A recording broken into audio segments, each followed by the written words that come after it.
Okay, so we're in our second day of chapter 4, and we'll hand back the exams at the end here. This is divvied up because there's a lot of problems, so I don't think we have a whole lot to say. So let's see, maybe do a little bit of review first. We had so up to this point here,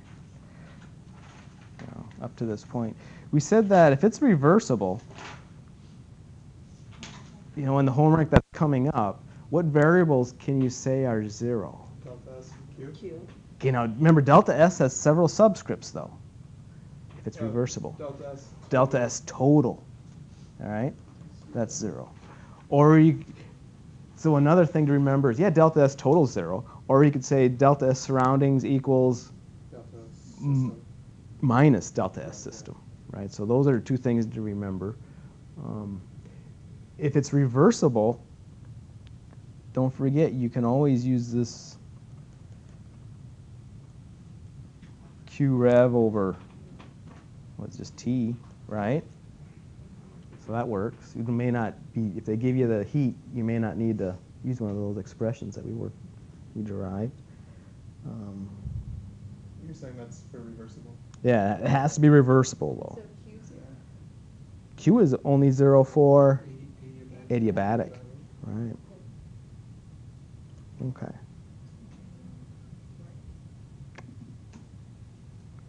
Third law of thermodynamics. I think it's coming from this. Okay.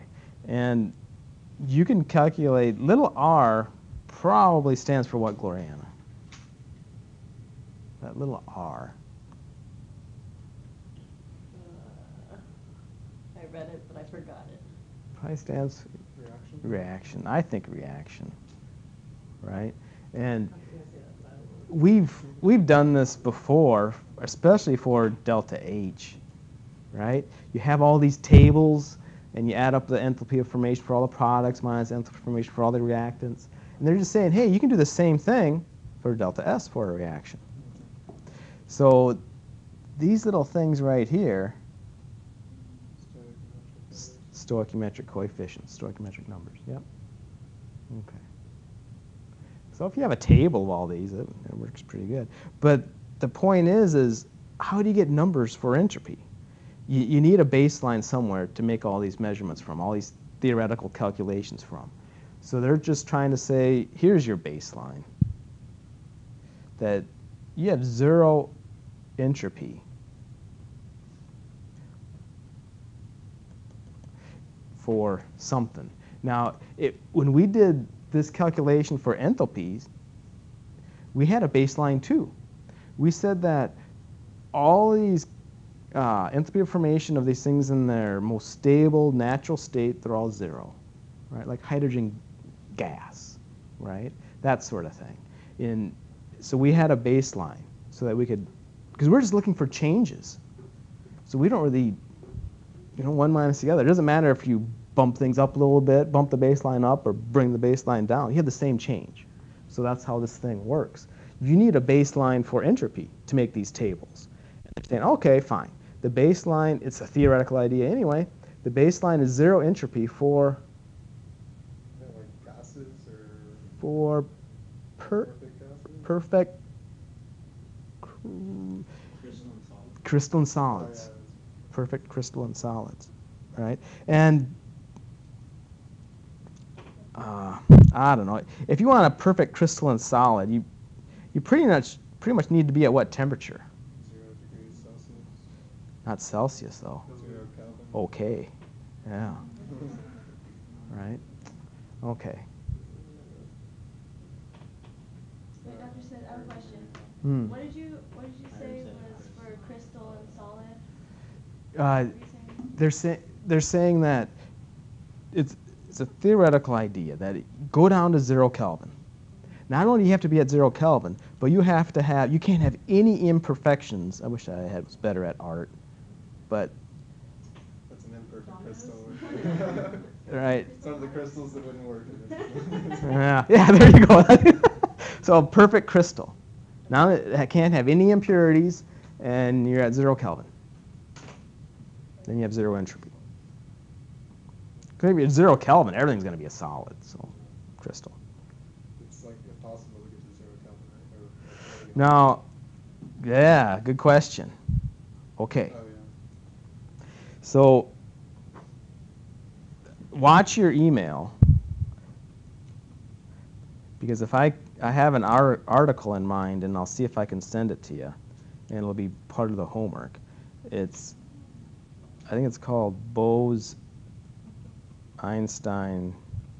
condensates. Watch your email. Oh.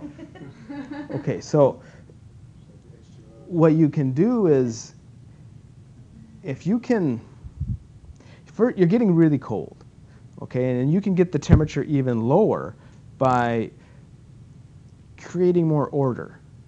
So in other words, they're pretty much, a lot of times they use like magnetic fields and try to align the spins or whatever. You're trying to create more order, and that further cools things down. So that's something that they mess around with. I remember I worked with liquid helium, and there we got to 4 Kelvin. But if you can reduce the pressure, right, it's going to boil, so it's essentially boiling at 4 Kelvin. So you have this liquid helium, 4 Kelvin, but you can make the pressure, if you reduce the pressure, things boil at a lower pressure. So you pull a vacuum on this liquid helium, and then you can get it to less than 1 degree Kelvin. So we did that to make it even colder, and we did whole burning spectroscopy. I don't know, you don't need to know all that. Okay, so let's go ahead and jump into these exercises.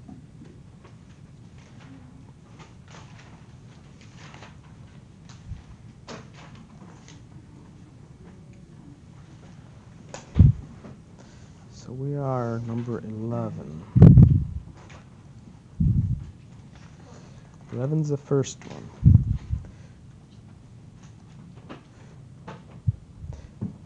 Calculate the change in entropy when 50 grams of water at 80 is poured into 100 grams of water at 10, insulated vessel.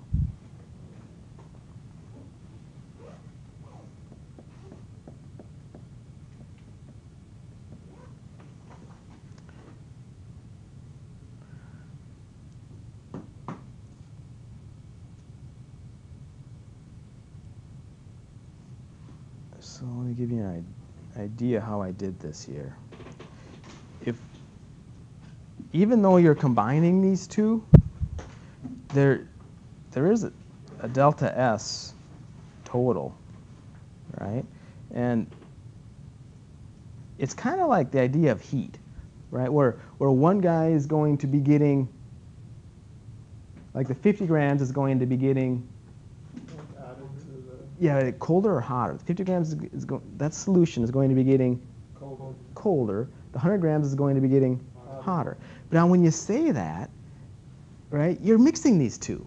But yet the idea is still there. The 50 grams is getting colder and the 100 grams is getting hotter. So that idea is still there, right? So you can kind of still visualize how one's going to be losing heat, the other one's gaining heat. So that's a key idea. But it's that same thinking for entropy. One of them's going to be losing entropy, the other one's going to be gaining entropy. How do you get the answer? You just add them up, right? So that's really all you're doing. It's getting hotter. Right. It's going to that's increase entropy. And the one that's getting colder is going to have a negative entropy. Yeah, and what equation are you going to be using to get that? The DS equations. Equations. It's an insulated vessel. Does that mean like adiabatic? Look at those expressions. Well, we really just have to look at what they give I don't have my us. concept. They give us T1 and T2.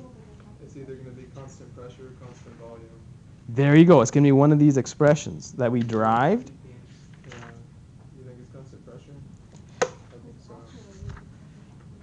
Yeah, you're insulated so the temperature wouldn't be changing, right?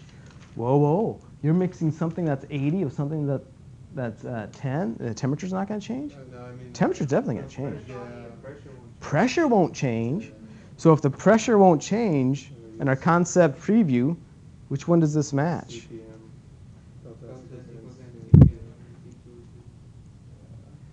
N CPM natural log T2 over T1.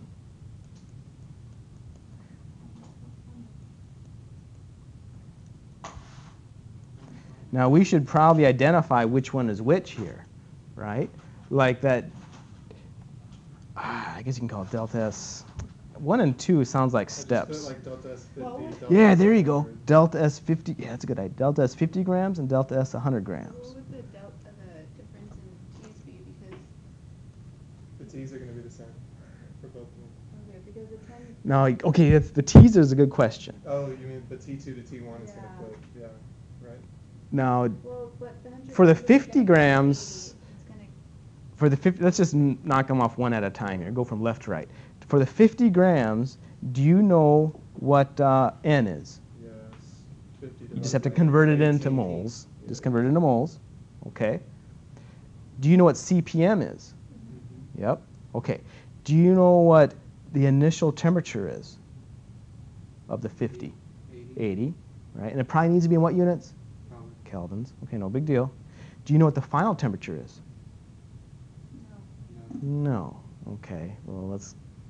Isn't that pretty much going to be the same story for the 100 grams? Mm-hmm. Right? You're going to know everything. You just don't know T2. We need to take the E of that. If you know T2, you can easily find this. So they get T2, Take the E. something to do with the heat. Ideal gas Take law? the E. Take the E of the. When you do the outline, you take the E of it. Get No, 'cause E. you don't Oh, know that. well, we're after. Yeah, we're after. You have to know that. You have to know what T2 is, but we're going to plug them in, and then we're going to. Do we take Get the our answer. CPM times the number of moles? I don't remember. Delta T. Okay, now back up. This, I don't remember if we worked something like this in general chemistry or not. But if you take a bucket of hot water, bucket of cold water, you know their initial temperatures, and you know their masses.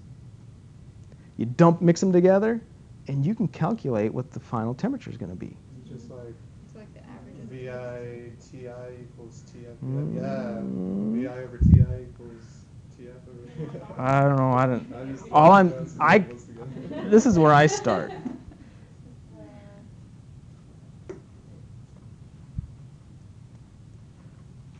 Or you can say, it might be better to think heat lost Equals heat gain. equals heat gained. That's the concept maybe. Heat lost equals heat gained. Now heat lost, I should have a, if I want to be mathematically correct here, Negative. I should have a negative sign here, right? Because that's being lost. So negative heat lost equals heat gained. Okay, so, oh, and I got the 50 grams on the right side. Good. Okay, now how do you get Q? And just don't think about the general idea, right? How much heat is given off by hot water? How would you calculate it? Don't you do like delta H times the mole? Well, we're talking delta H would make sense if we're melting, boiling. Then we need an enthalpy of a transition, but we're not changing states. Is it the, So we need delta S times the temperature. Not S.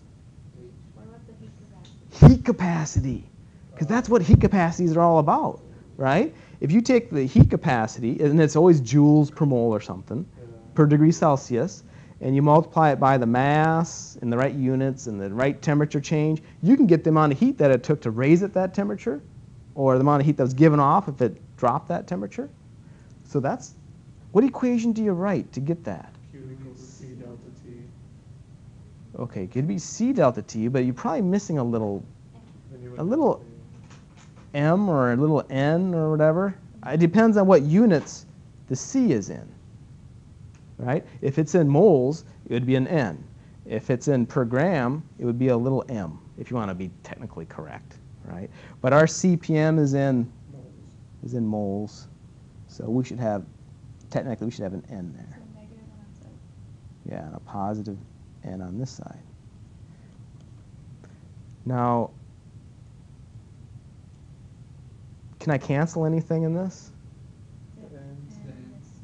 Yeah, but we should have been more careful in our expression. This is really the N for the 50. Oh, yeah, that's right. So this is C's. You can put subscripts on everything if you want. Some things don't make sense to put subscripts on, though. The C's. And that's what you cancel. The C's. C's, because that's the same. Okay, so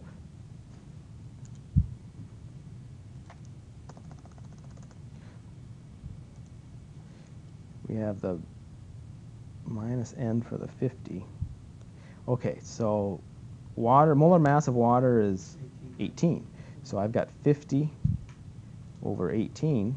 That'd be my moles. And what's my delta T? Yeah. T, yeah, we call it T2 or T final, whatever you like. T final might look better. Well, we have 2's up there. We better leave it as 2's, right? T2 minus, 80 plus 273. oh, she already changed it. Yeah, 80 plus 273. Because my CPM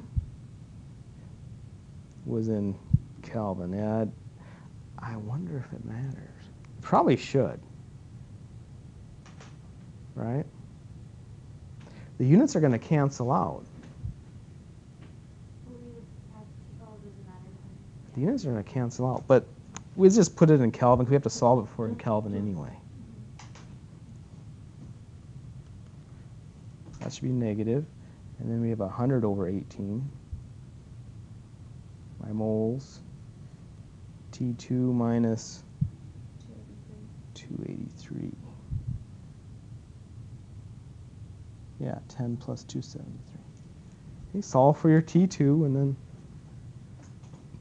you'll have it. Okay.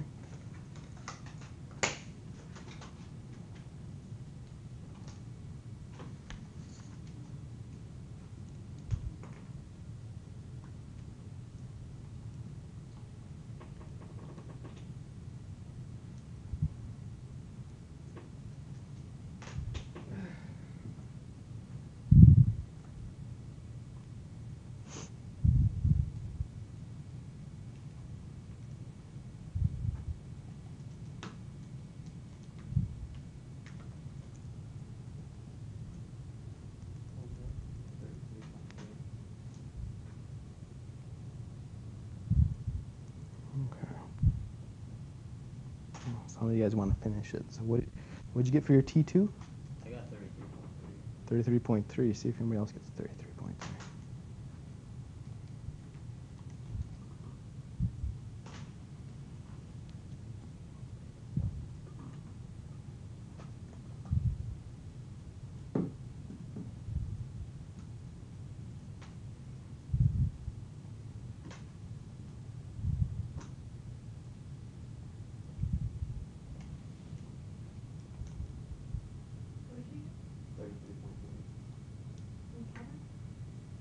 Yes.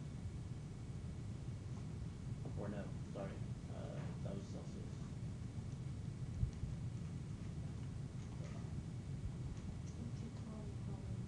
I got 210 in Kelvin. What'd you get? 212.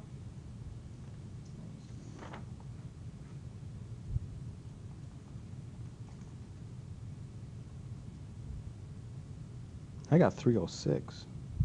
Yeah, that's what mine goes to. Yeah, 306. Kelvin. In Kelvin, yeah.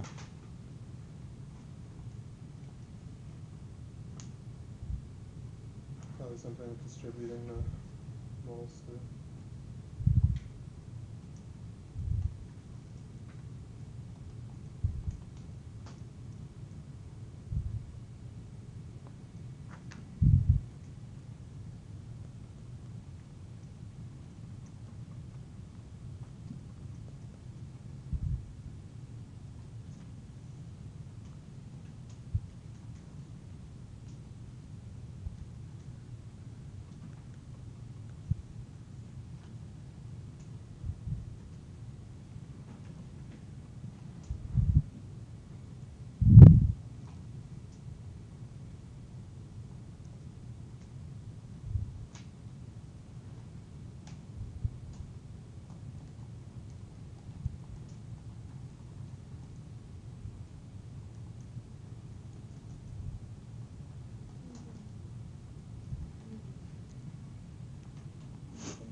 is T1.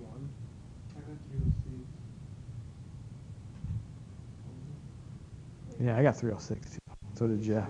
Oh, T1 Good is deal. different for each unit. We do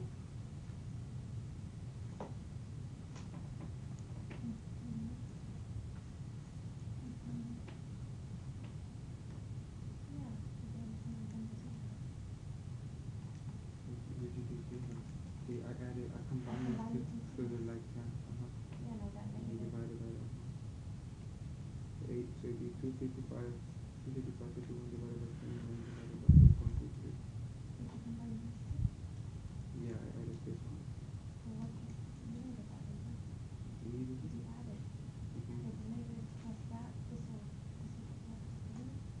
No, I did get 212.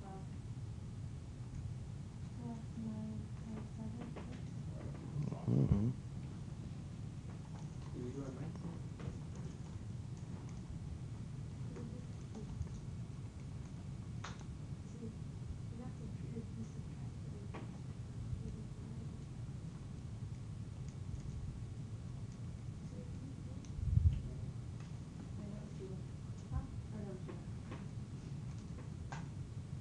I think, honestly, I didn't put in any numbers, and I solved it algebraically. And I found an expression for TF.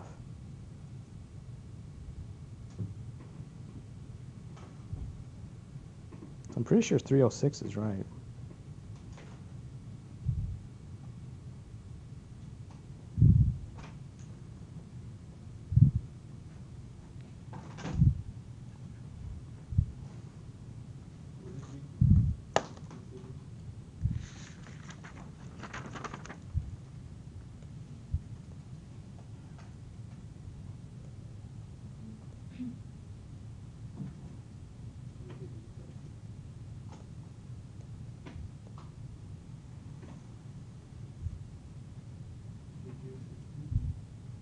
Did you get the final?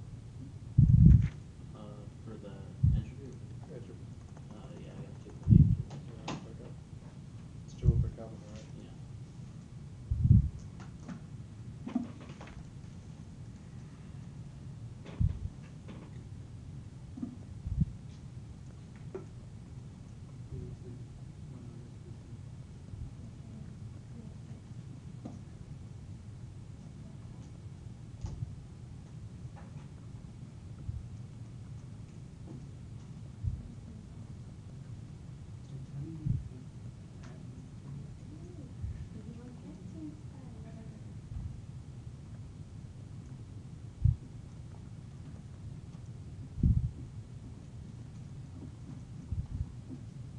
Okay, I got 306. I didn't read it wrong.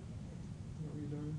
It's because you're not remembering that the end's negative. Oh, yeah. So I don't know if you,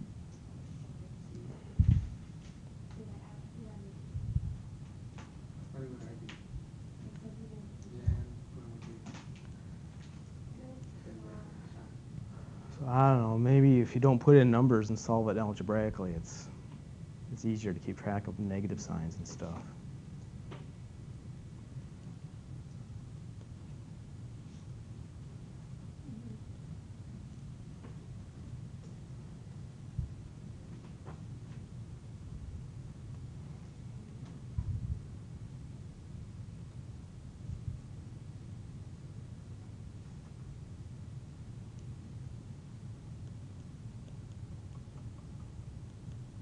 And at the end, final answer, you get like positive 2.8 joules per Kelvin. Okay, good deal.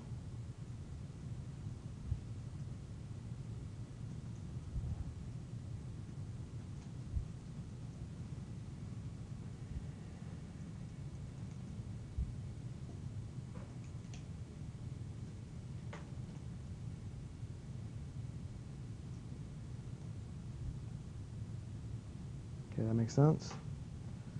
Ready to try 12? Yeah, 2.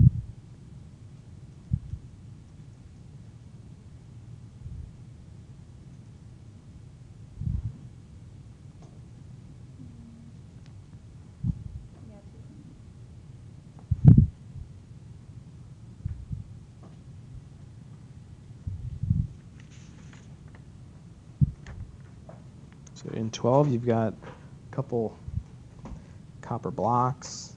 They have the same mass. One's at 100, the other one's at 0. They're placed in contact, surrounded by styrofoam or something. They give us the specific heat of copper. They want to know what delta H is.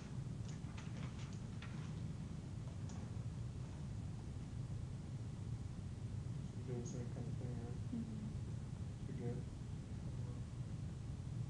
What would be the expression you use to get delta H? What concept would you have? Delta H would be, for this process, would be Is it NCPM delta T? yeah, before that, yeah, I would say NCPM delta T because that matches, that's a definition and it fits even the process. Or So you can say NCPM delta T, that works. And watch your units because look at this. We don't even want to use N, we probably want to use M, little m. So that's not a CPM, it's probably just CP. S, or specific. Yeah, that's probably even a better symbol. Because that's specific heat. If you really want to do it. But it's, isn't it twice? Yeah. And before you even wrote that, I think, for me, before I wrote this, I would write something like delta H is going to be delta H for the, I don't know, the 100 degrees Celsius block, and delta H for the 0 degrees Celsius block, right? And then you jump to these expressions. So then you just have to figure out what delta T is. You got to figure out what delta T And is. you just do that. The same thing, like Q for Yeah, heat lost equals heat gained.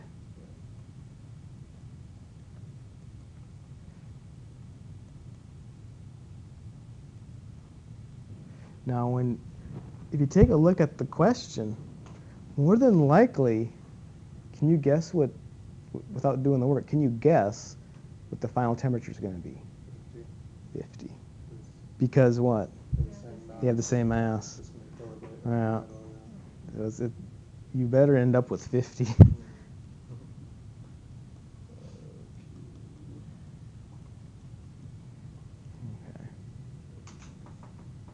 Degrees Celsius. Now. And the reason, oh, yeah, we could change it to Kelvin, make it 323, right, if you want to do that. But.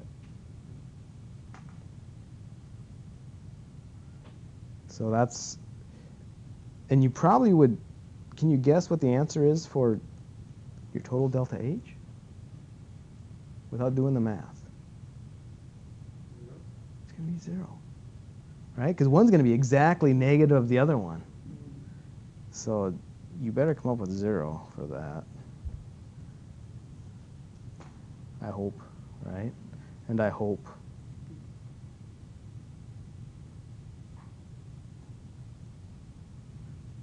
Okay, so that the delta H part makes sense. How would you do the So delta S part? if we were doing the heat lost equals heat gain thing, Mm-hmm. is that going to be the value that we put in for like ms delta T? Like, is that our delta H? Yes, this is, so you plug in the mass, plug in the S, the delta T, and you're going to get a negative, yeah, you need a negative here because he's going to be getting But to get the T finals less than T to get initial. TF, like if it weren't easy to like just match up like that, would we be doing like we would have to multiply? I don't know. I was trying to match it up with the other one, but it doesn't match up the same way, does it? Like you don't have to do that whole step of getting TF. Well, Like if it weren't that easy to see, is it like the same as the last one? I think it's the same as the last one because you You've got your mass. you have to you have your masses, you have your initial temperatures. and you have It your fits in capacity. perfect. It's just a different. You just have to work it out. Yeah, you just work it It's out. just a different heat capacity units. Okay. So they're both specific heat capacities because they're both per amount. So the similar to 11, how about the delta S? Is that also similar? Yes, because it's an isolated container. Isolated container. So you would have to use a volume instead of the pressure. Yeah, because what's not changing? Volume? The pressure. Yeah, volume's changing. Or no, you're just two copper blocks. There's no volumes changing either. You could use. So you just use the temperature, the ones with TF and TI, right? I think it'd be easiest using with TF and TI Either because one would work, the right? pressure, you have no idea. Don't even mess with pressure. It's probably going to be constant anyway. It has to be. So the volume's not doing anything. So you have to use that temperature one. It's going to fit really well, very similar to, here it is, this. Very similar. Well, you know what the heat capacity is. They told us. All right? It's just different units. Don't let that bother you. It's going to work. Just watch your units. Okay. Just watch your units. So you'll be changing this expression a little bit. You probably change that to an M, change that to an S, natural log T2 or T1. If you wanted to write an equation for it. And the first one's negative, right? Can you go down to 412? So,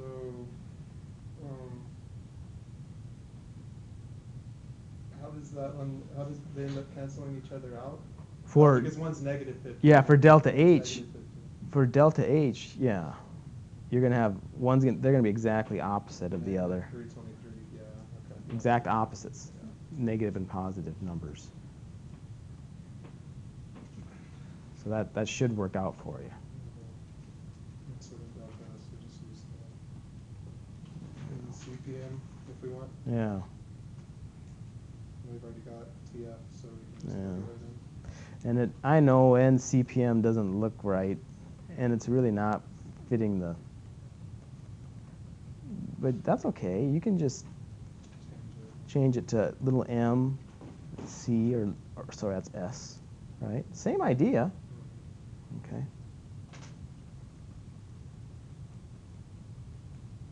Same idea. Okay, so that's 12. Let's check out 13.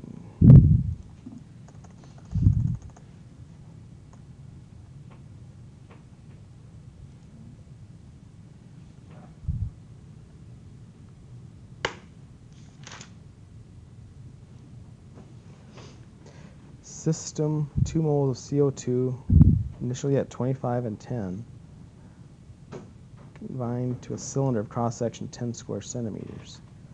It's allowed to expand adiabatically against an external pressure of 1 atmosphere until the pistons move outwards 20 centimeters.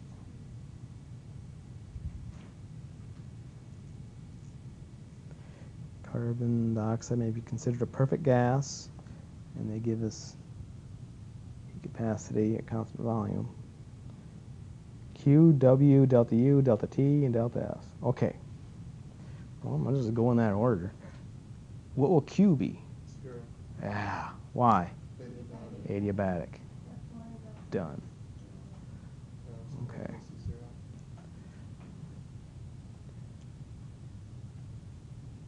Was it,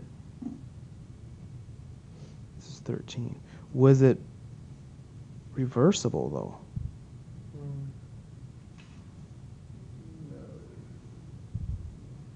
See, if it wasn't,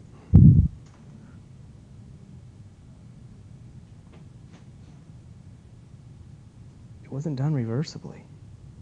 Because remember, because you want to say delta S total, you want to say delta S is 0, right? But remember, that's this expression, that's that definition. But it wasn't done, we don't know what Q reversible is. That we don't know what that is. It's a different, it's not done reversibly. So we can't use that expression. We don't know what Q reversible is. So we know Q is 0. That's all we can really say so far. What can we say about W? W equals NCVM delta T. Ooh, that would work. Why W equals NCVM delta T. That's a good one. Why does that one work? It's adiabatic. Adiabatic, right? I'm looking at this cheat sheet. Yeah, NCVM delta T, right? Okay, this is But we don't know what is.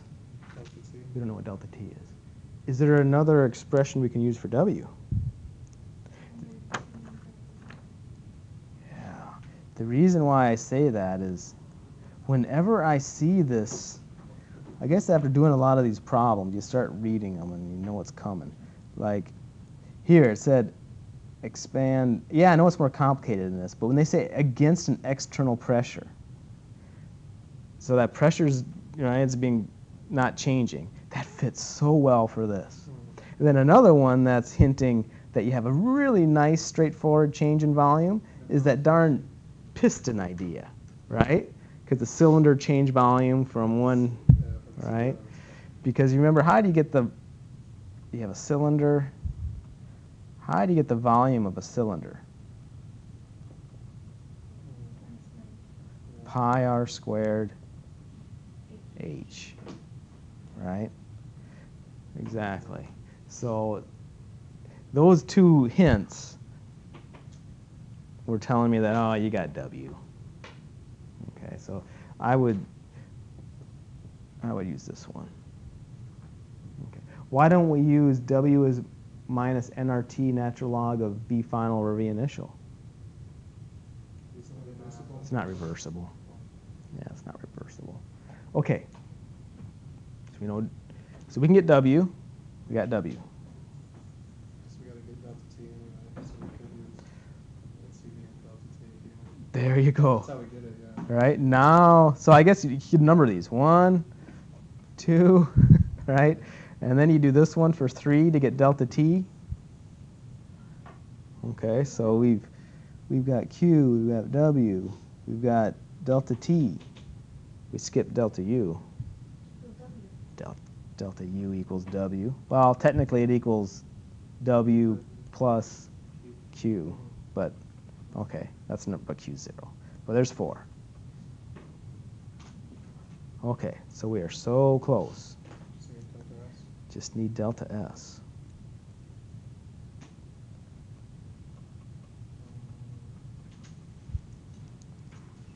So it's a constant volume? No, that cylinder's changing, right? Then how do we use CVM? This was the definition of what? What work? Adiabatic work. That's what that's doing in there. We can use the, for delta S, yeah, we can use the initial and final volumes one. Initial and final volume one, because the volume's changing. So you're talking about Relation. constant. Oh, but that's isothermal expansion. That's what this would be, right? Yeah. Because let's back up a little bit. What's all changing in this problem? Temperature's changing. Temperature is changing. What else is changing? Volume. Volume is changing. So is there any one particular delta S expression we can use? We have to make these steps, right? Oh, yeah. You got to make these steps. So it doesn't matter how you do it. You just have to, delta S is a state function. So as long as you have the right starting values and the right final values, you have the right answer. It doesn't matter what your steps are. So you just do the volume and the constant pressure one, right? Okay, so the first step you want Do to the, expand yeah, under what conditions? constant pressure. But the expansion is like the final initial volumes are known. We know the initial and final volumes Yeah, you know the initial thing. under. Do it.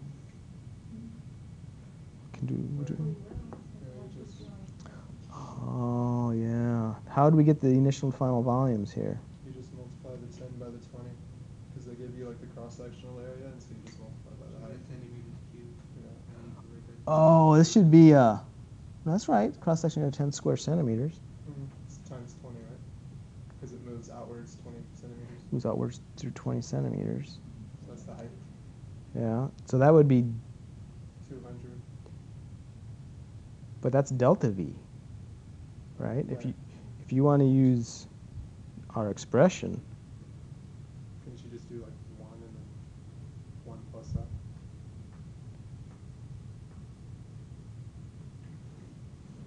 right? If you want to use our expression,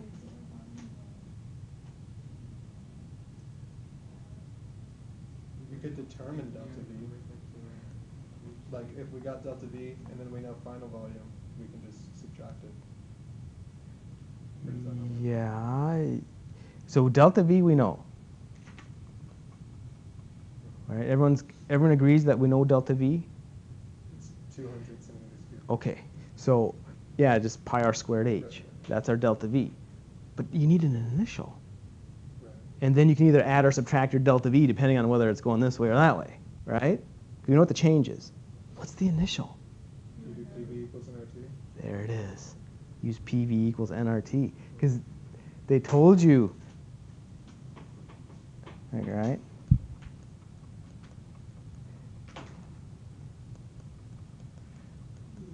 They told you the volume. Sorry, they told you the moles. They told you the initial temperature. They told you the initial pressure. Wow, you're done. You can calculate VI.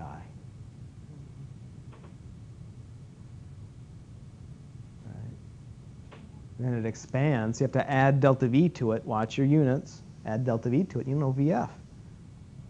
So we'll expand under, I don't know, I would say isothermal expansion or something. Right? Because you have to change temperature too. So maybe do an isothermal expansion. Right? So now we started at the right volume. We ended up at the right volume, but our temperature's wrong. So now we have to do step 2, which would be a constant volume temperature change. Constant volume heating cooling expression. Okay? Because we can't get by with just using one of those. So we're going to solve for VI, solve for delta V, add delta V to VI. Add delta V to VI, and that's how you're going to get VF. Yeah. Then you substitute those values VI and VF into your entropy expression.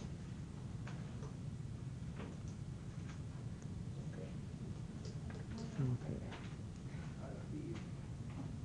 And what 4.15 is just like kind of what we did before with the table and matching it up. Oh yeah, right. Products minus reactants. You just got to find them right in the table, and really watch those subscripts. Yeah. Right, you look at the wrong one. Products minus reactants. So.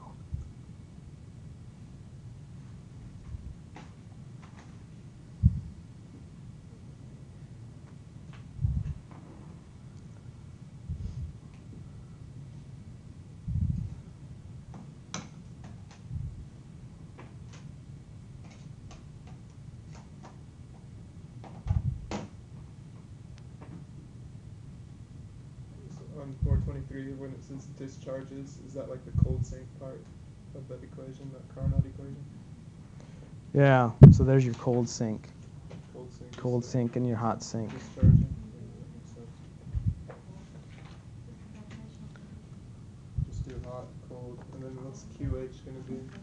The 100? Yeah. Yeah. We got to hand back the exams yet. Okay, so for me to hand back the exams, I got to turn up the lights. Okay, because. Okay, oh, I should have music. Okay, so first Padawan. Congratulations. All right. And then this is why the lights are off. Jeff has seen the light.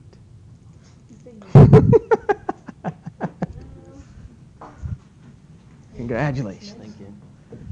All right.